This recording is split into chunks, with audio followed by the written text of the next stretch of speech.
উপস্থিতিকে সম্মানিত প্রেস তুলে দেওয়া হচ্ছে। তারা নিজের তালিমদের জন্য আয়োজন তোমার সামনে থেকে সরো, সামনে থেকে সরো।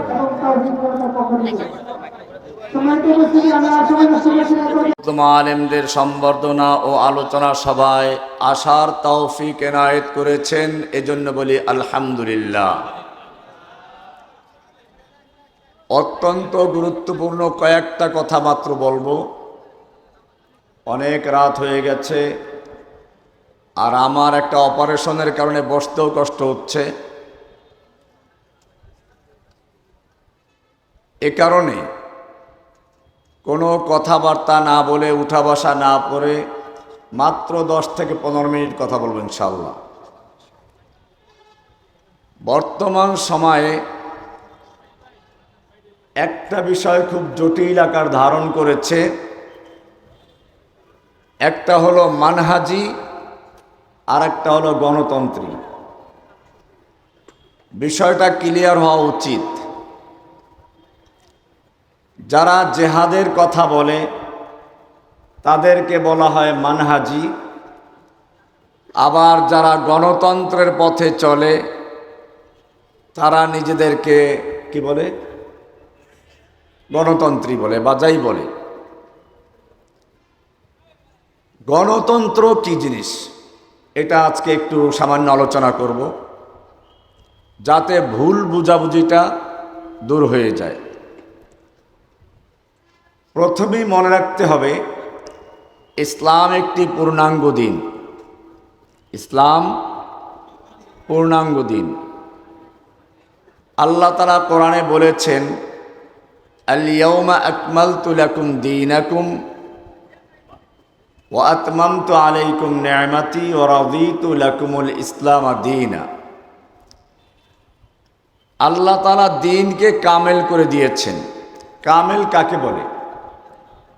একটা বিল্ডিং পূর্ণ হয়ে গেছে, একজনে একটা স্বর্ণের ইট বা হীরকের ইট নিয়ে আসলো, এটা এক জায়গায় লাগানো সম্ভব হবে? কারণ বিল্ডিং কি হয়ে গেছে? পূর্ণ হয়ে গেছে। আপনি বললেন যে একটা ইটের মূল্য অনেক বেশি, পুরা বিল্ডিংয়ের যে মূল্য তার চেয়ে অনেক বেশি, একটু লাগান যাবে? ঠিক তেমনি ভাবে ইসলামের ইমারত, ইসলামের বিল্ডিংকে আল্লাহ রাব্বুল আলামিন পূর্ণ করে দিয়েছেন তার নবীর মাধ্যমে। কোরআনে ইরশাদ হয়েছে, আল-ইয়াওমা আকমালতু লাকুম দীনাকুম, আজকে আমি তোমাদের জন্য তোমাদের দ্বীনকে মোকাম্মাল করে দিলাম, পরিপূর্ণ করে দিলাম। এবারে আমার প্রশ্ন, পরিপূর্ণ যদি হয়ে থাকে ইসলাম, তাহলে ইসলামের ভিতরে ইসলামকে বিজয়ী করা, দ্বীন কায়েম করার কোনো পদ্ধতি ইসলামে আছে কি নাই? যদি না থাকে তাহলে পূর্ণাঙ্গ হয় কি করে? আর যদি থাকে তাহলে আমাকে কেন ইসলাম বাদ দিয়ে আব্রাহাম লিঙ্কনের গণতন্ত্র, কার্ল মার্কসের সমাজতন্ত্র অথবা সৌদি আরবের রাজতন্ত্রে ধার করতে হবে?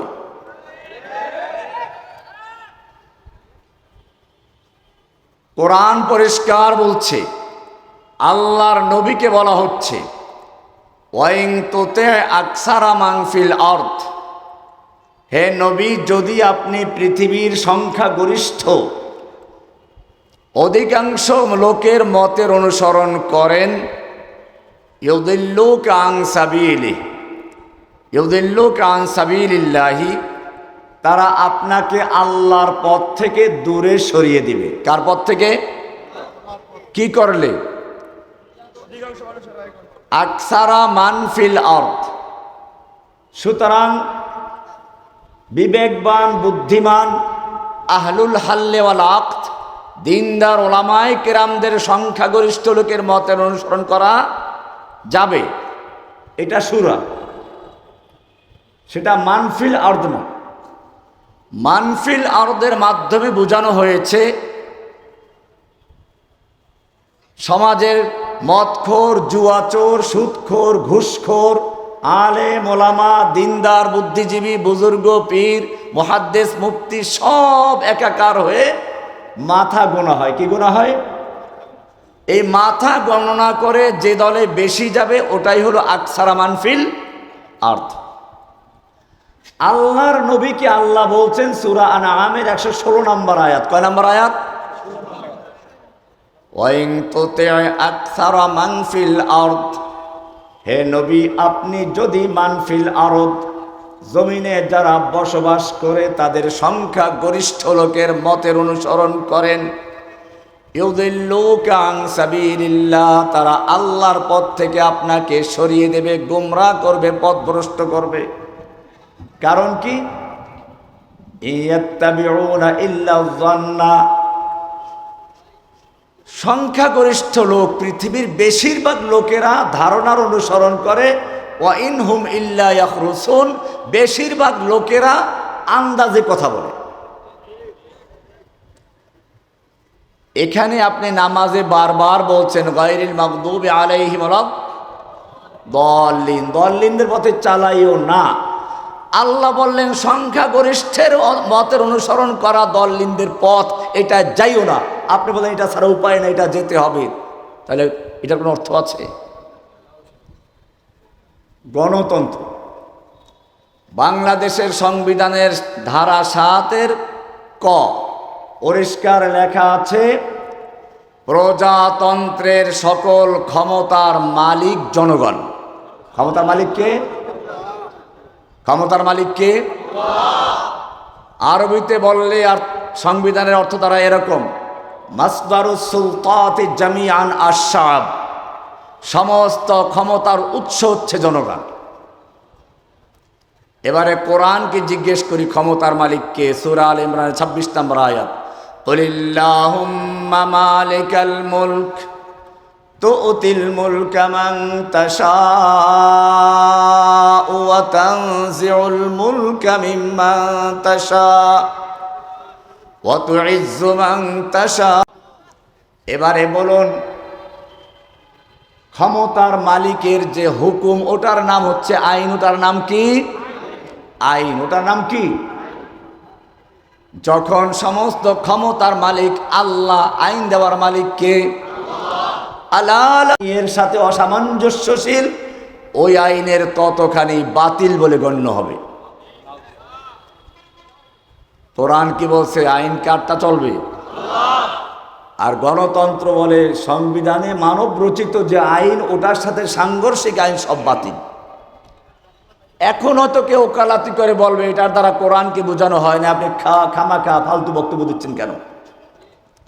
আমরা এবারে বাস্তবে দেখব আল্লাহর কোরআনে কি বলেছেন, আস-সারিকু ওয়াস-সারিকাতু ফাকতাউ আইদিয়াহুমা, চোর চাই পুরুষ হোক নারী হোক ওদের হাত কেটে দাও। আইনটা কার? আল্লাহ। কার্যকর আছে? কেন নাই? সংবিধানের সাথে সাংঘর্ষিক হয়েছে, তাই কোরআনেরটা বাতিল, সংবিধানেরটা বহাল। কোরআন আরো সুন্দর করে বলছে, ওয়াজ-জানিয়াতু ওয়াজ-জানি ফাজলিদু কুল্লা ওয়াহিদিন মিনহুমা মিয়াতা জালদা, ব্যভিচারিণী আর ব্যভিচারী, নারী হোক আর পুরুষ হোক, যদি অবিবাহিত হয় ওদেরকে ধরে 100 দৌড়া মারো। আইনটা কার? আইনটা কার্যকর আছে? কেন নাই? সংবিধানের সাথে সাংঘর্ষিক। শুধু এ পর্যন্তই নয়, নারী পুরুষের সম্পর্কে ভূমি বন্টন, সম্পত্তি বন্টনের নীতি হচ্ছে লিযযাকারি মিসলু হাজ্জিল উনসায়াইন। এটা নিয়ে কত আন্দোলন। তাহলে গণতন্ত্রে আইনের মালিকও কে? জনগণ। ইসলামে আইনের মালিক কে? আল্লাহ। এবারে গণতন্ত্রের ধর্ম কি? গণতন্ত্রের ধর্ম হচ্ছে ধর্ম নিরপেক্ষতা। গণতন্ত্রের ধর্ম কি? সেকুলারিজম। ইসলামী ধর্মের নাম কি? আল-ইয়াউমা আকমালতু লাকুম দীনাকুম, তোমাদের একটা দিন আছে, দিন, সেই দিনকে আমি পরিপূর্ণ করে দিয়েছি। দিনটার নাম কি? ইন্নাদ-দীনা ইনদাল্লাহিল ইসলাম, নিশ্চয়ই আল্লাহর কাছে মনোনীত, আল্লাহর কাছে গ্রহণযোগ্য দিনের একমাত্র নাম দিন হচ্ছে কি? বলে ইসলামবাদী অন্য কোন ধর্ম মতবাদ গ্রহণ করা যাবে কিনা সেই ফাঁক ফোকর বন্ধ করে দিয়েছেন। ওয়া মাইয়াবতাগি গায়রাল ইসলামি দীনান ফালাই ইউকবালা মিনহু ওয়া হুয়া ফিল আখিরাতি মিনাল খাসিরিন। ওয়া মাইয়াবতাগি, যে ব্যক্তি অন্বেষণ করে, তালাশ করে, গায়রাল ইসলামি দীনান, ইসলাম ছাড়া অন্য কোন দিন তালাশ করে, ফালাই ইউকবালা মিনহু, তার থেকে তা কিছুই গ্রহণযোগ্য হবে না, ওয়া ফিল আখিরাতি মিনাল খাসিরিন, সে আখিরাতে ধ্বংসশীলদের অন্তর্ভুক্ত হবে, আবু জাহেল আবুল হাবদের অন্তর্ভুক্ত হবে। ইসলাম পরিপূর্ণ না অসম্পূর্ণ? আল্লাহর নবী নিজে দিন পরিপূর্ণ করে গেছেন কিনা, দিন কায়েম করে গেছেন কিনা, সেই পদ্ধতি অবলম্বন করব না অন্যটা করব? আমি সেদিকে যদি সুযোগ পাই পরে বলবো। এবারে গণতন্ত্র নিয়ে যাদের অ্যালার্জি আছে, আবার আমাদের বেশি অতি উৎসাহিত কিছু ভাইয়েরা আছে, গণতান্ত্রিক দলগুলো যারা করে, যারা ভোট দেয় সব কাফের, এরকম বলে না? কিছু লোকে বলে, সবাই বলে না। ওই কিছু লোকে যেটা বলে ওটার দায় দায়িত্ব চাপে এসে আমাদের মাথায়, অথচ আমার লেখা বই যা জেলখানায় যাওয়ার আগে লিখেছে, কেউ হয়তো বলতে পারে এখন ভুল পাল্টে গেছে। না না ভাই, একটু পাল্টে নেই। জেলে যাওয়ার আগে আমার বই আছে দিন কায়েমের সঠিক পথ, কিতাবুল আকাইদ, গণতন্ত্রের চ্যাপ্টার খুলে দেখো, পরিষ্কার লেখা আছে গণতন্ত্রের জন্য কাউকে তাকফির করা যাবে না। কি করা যাবে না? কেন করা যাবে না সেটা এখন ক্লিয়ার করে দিচ্ছি। সুতরাং যারা আমাদেরকে ভালোবাসো, যারা ইসলামের কাজ করো, মনে রাখতে হবে দাওয়াতের কাজ, দাওয়াত হয় নরমভাবে। কিভাবে? তাকফির করে অথবা পটকাবাজি করে দাওয়াত হয় না। দাওয়াত এবং জিহাদ ভিন্ন। দাওয়াতের ভাষা হচ্ছে নরম। মূসা এবং হারুনের মতো দুইজন বড় নবীকে পাঠাচ্ছেন ফেরাউনের মতো একজন স্বঘোষিত ইলাহ দাবি, রব দাবিকারী কাফেরের কাছে। সেখানেও আল্লাহ বলছেন, কি বলছেন? ইযহাবা ইলা ফিরাউন ইন্নাহু তাগা। ও মূসা এবং হারুন, তোমরা দুজন ফেরাউনের কাছে যাও, সে সীমা অতিক্রম করেছে। বান্দার সীমা হচ্ছে আবদিয়াত, আল্লাহর সীমা হচ্ছে উলুহিয়াত। বান্দা যখন তার সীমা অতিক্রম করে আল্লাহর জায়গায় বসে, আল্লাহর আসন গ্রহণ করে, তাকে বলা হয় তাগুত। কি বলে? ইযহাবা ইলা ফিরাউন, তোমরা দুজন ফেরাউনের কাছে যাও। ইন্নাহু তাগা, ফেরাউন তাগা করেছে, সীমা অতিক্রম করেছে। ফাকুলা লাহু কাওলান লাইয়িনা, তোমরা দুজন গিয়ে ফেরাউনের সাথে নম্রভাবে কথা বলো। কিভাবে কথা বলো? না বলে এই কাফের বলতে বলছে নাকি? আপনি বলবেন তা তো কোরআনই আছে, কুল ইয়া আইয়ুহাল কাফিরুন। ওইটা দাওয়াতের বিষয় না, ওইটা অন্য একটা বিষয়। তাহলে দাওয়াতের ভাষা হচ্ছে নম্র। জিহাদ করতে গেলে কিছু শর্ত সারাইতের ব্যাপার আছে। আজকে আর সে আলোচনা, এমনি বৃষ্টি শুরু হয়ে যাচ্ছে, আপনারা দীর্ঘক্ষণ বসে আছেন, মাঠ অর্ধেক ফাঁকা অলরেডি হয়ে গেছে। শেষ পর্যন্ত হয়তো মাই করা থাকবে কিনা।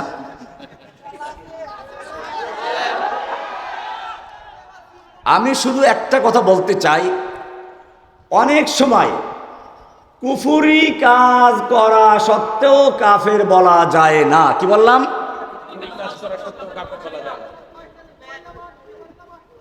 কুফরি কাজ করা সত্ত্বেও কাফের বলা।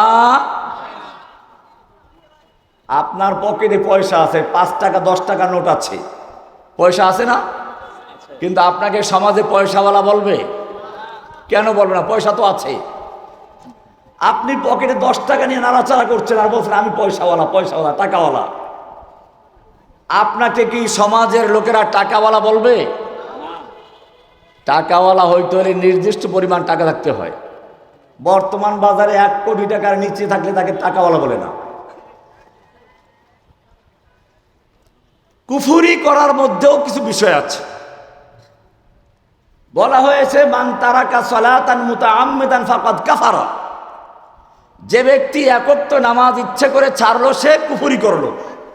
এখন এক ওয়াক্ত নামাজ একজন ইচ্ছা করেই পড়ে নাই, আপনি তার কাফের বলবেন?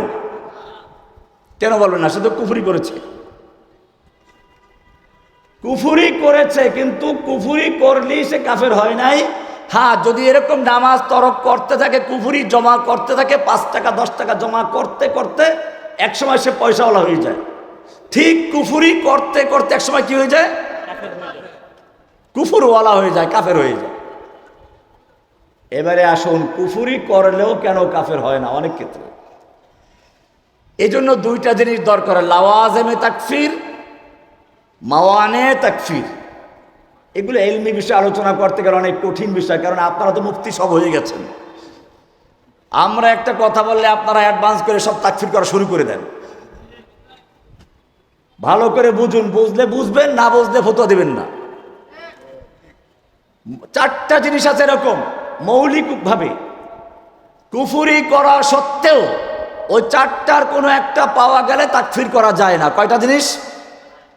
মৌলিক 4টা। কয়টা?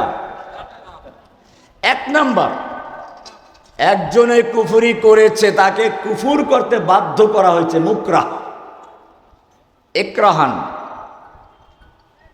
এটা কোরআনেই বলা আছে, ইল্লা মান উকরিহা ওয়া কলবুহু মুতমাইন্নুম বিল ঈমান। কুফরি কাজ করেছে কারণ তাকে বাধ্য করা হয়েছে, কিন্তু অন্তরে তার ঈমান স্থির আছে।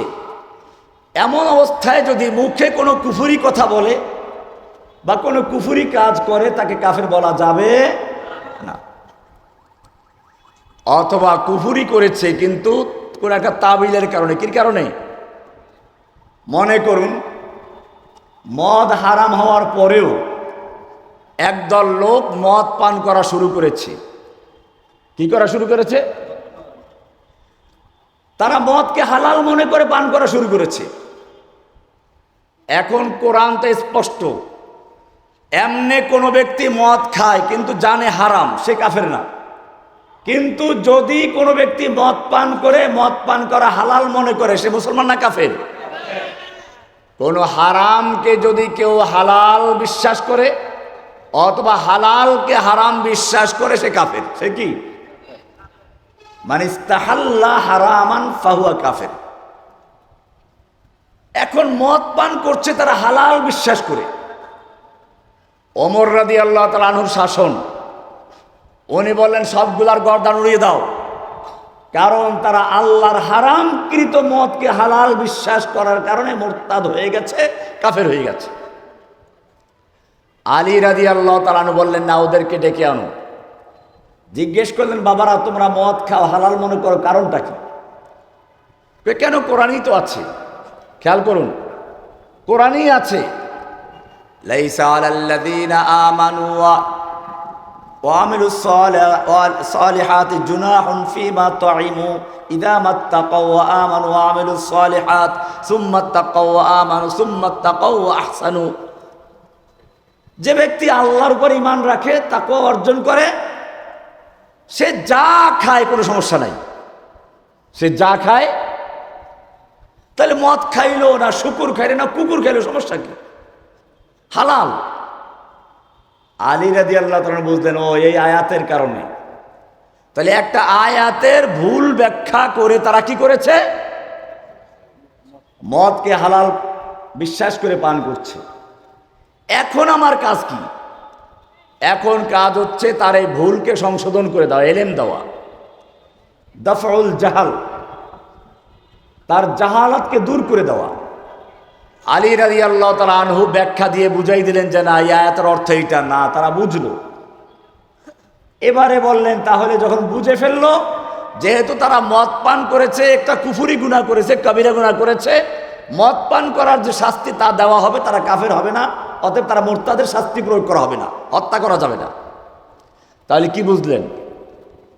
কুফরি করেছে ঠিক, কিন্তু একটা তাবিলের ভিত্তিতে, এবং সে তাবিলের পক্ষে দলিল আছে, তাহলে তাকে তাকফির করা যাবে। 3 নাম্বার, মুজতাহাদ ফি, এই যে ইজতিহাদি কোনো বিষয়, ফিকহি মাসাইল উলামায়ে কেরামিন আইম্মায়ে ইজম ইজতিহাদ করে করে মাসআলা বের করেছেন। এখন আপনি বললেন হানাফি মাযহাবে রফুল ইয়াদাইন নাই, নাভির নিচে হাত বাঁধা, অপরদিকে আপনি বুকে হাত বাঁধেন, আপনি বললেন বুকে হাত বাঁধার হাদিস সহিহ, অতএব যে ব্যক্তি বুকে হাত বাঁধে নাই সে হাদিস অস্বীকার করলো, আর হাদিস তার সামনে হাজির এবং তার খাবার পানীয় সব তার পিঠে বহাল তবিয়তে আছে। লোকটা কত খুশি হবে, লোকটা কত খুশি হবে। ওইটা বলতে গিয়ে আল্লাহ রাসূল সাল্লাল্লাহু আলাইহি ওয়াসাল্লাম বলেছেন যে লোকটা খুশিতে আত্মহারা হয়ে বলে উঠলো, আল্লাহুম্মা আনতা রাব্বি ওয়া আনা, আল্লাহুম্মা আনতা আবদি ওয়া আনা রাব্বু, হে আল্লাহ তুমি আমার গোলাম, আমি তোমার রব। কি বলছে? কি বলছে বলেন? আল্লাহ তুমি আমার গোলাম, কাকে বলছে? আমি তোমার রব।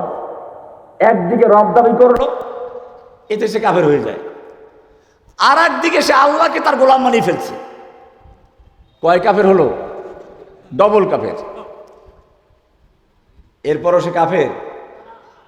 আল্লাহর রাসূল সাল্লাল্লাহু আলাইহি ওয়াসাল্লাম বলছেন, সে এই কথাটা বলেছে লিশিদ্দাতিল ফারহ,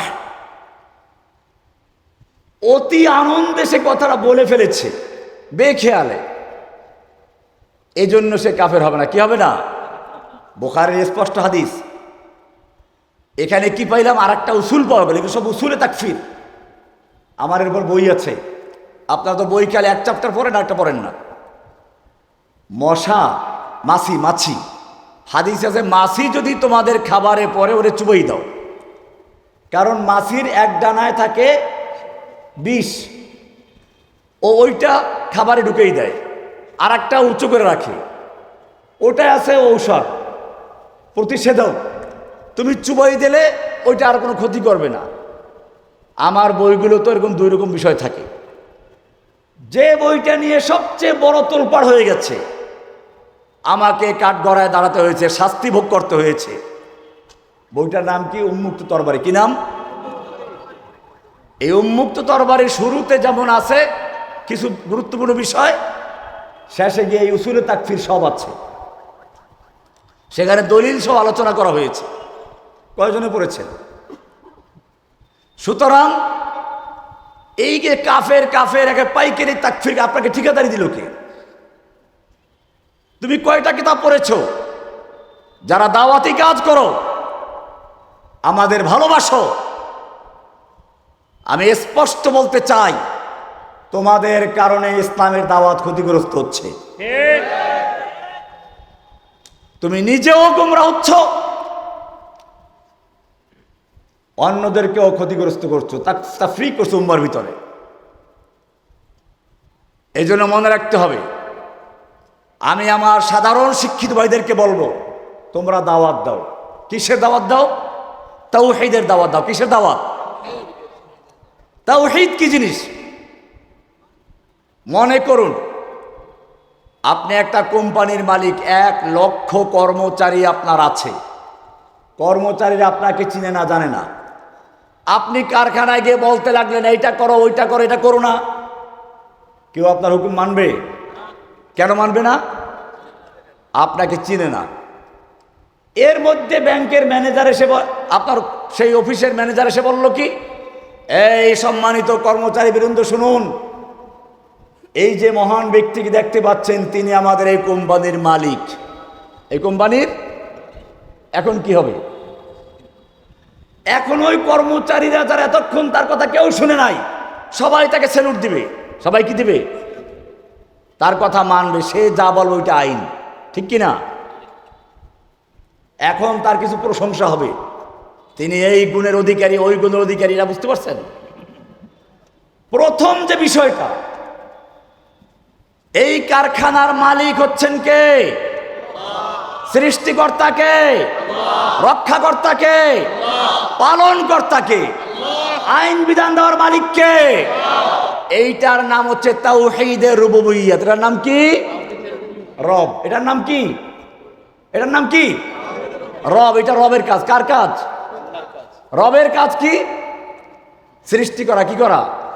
রব কাকে বলে? রব কাকে বলে? কোন দলিল আছে? রাত্র অনেক হয়ে গেছে, কেমনি বুঝাবো? এলমি বিষয় বুঝতে ক্লাস করতে সময় লাগবে। মুসা আলাইহিস সালাম যখন ফেরাউনকে দাওয়াত দিতে গেলেন, ফেরাউন জিজ্ঞেস করলো, ওই মুসা তোমার রবটা কে? আবার রবটা আমি, আনা রব্বুকুমুল আলা, আমি বড় রব, তোর রবটা কে? আবার তোর পালছি আমি। মুসা আলাইহিস সালাম যে কথা দিয়ে রবের পরিচয় দিয়েছিলেন, আল্লাহ কোরআনে কোট করে দিয়েছেন, ক্বালা রাব্বুনাল্লাযী আ'তা কুল্লা শাইইন খালকাহু সুম্মা হাদা। ও ফেরাউন, আমি যেই রবের পক্ষে তোকে দাওয়াত দিচ্ছি, সেই রব তোর মতো কোনো দুর্বল কিছু না।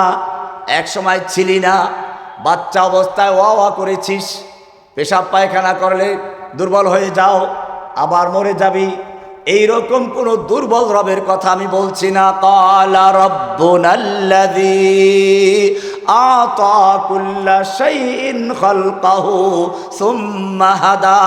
ও ফিরআউন, আমি যেই মহান রবের তোকে দাওয়াত দিচ্ছি, সেই রবের পরিচয়টা শুনে নাও। রবের পরিচয় হচ্ছে আ'তা কুল্লা শাইইন খালকাহু, যিনি সমস্ত সৃষ্টির সৃজন দান করেছেন, সব কিছু সৃষ্টি করেছেন। সুম্মা হাদা, এরপরে যখন যা প্রয়োজন, জীবিকার জন্য যা কিছু প্রয়োজন, সব কিছু যিনি শিক্ষা দিয়েছেন, সব কিছু বিনা দরখাস্তে, বিনা আবেদনে পূরণ করেন, তিনি হচ্ছেন রব। রবের পরিচয় পেয়ে গেছেন? আরেকটু দিব। ও ফিরআউন, তুমি যখন তোমার মায়ের পেটে ছিলে,